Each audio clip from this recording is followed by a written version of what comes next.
Here it displays if your Wi-Fi is turned on, your GPS, the amount of recording time you have left on that camera's memory card, and your battery life.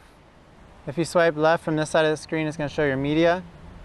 You can delete files here by selecting the delete and then selecting which files you want to delete, but I'm not going to delete those right now. And then you can swipe down to exit out of there, or you can always press the side mode button.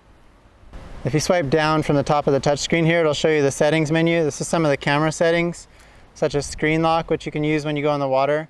That'll set the touch display to lock automatically, so water drops and other things don't change the settings. You can also turn on voice control here. You can set up your connections, connect to the remote or the GoPro app, as well as change preferences, such as the beep volume, time, date, voice control commands. You can see those.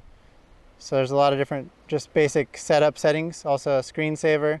I set mine for 3 minutes so it doesn't shut off when I'm in the middle of videoing using my screen to compose shots. The screen brightness I usually turn down to about 75%. And you can turn GPS on and off, and also format your memory card.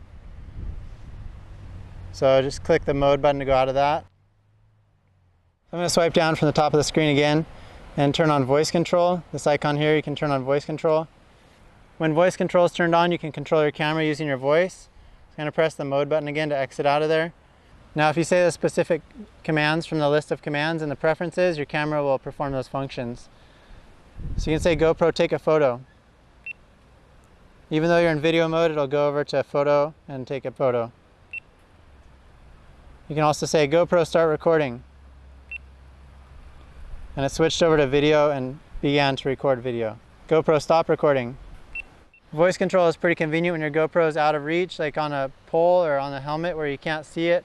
You can just use your voice to activate commands. The touch display is super awesome. You'll use it most of the time, but there are times when you can't use it, like when your camera is mounted on a pole or on top of your helmet, or if you're in the water. So I'm going to show you another menu you can use. Just press the mode button, and right after you press it, press the top shutter button. If you hold it too long, your camera will turn off. But if you press the mode button, right away the shutter button, it'll open up this menu. Then you can press the mode button to scroll through the setting options. And if you want to change one, just press the top shutter button.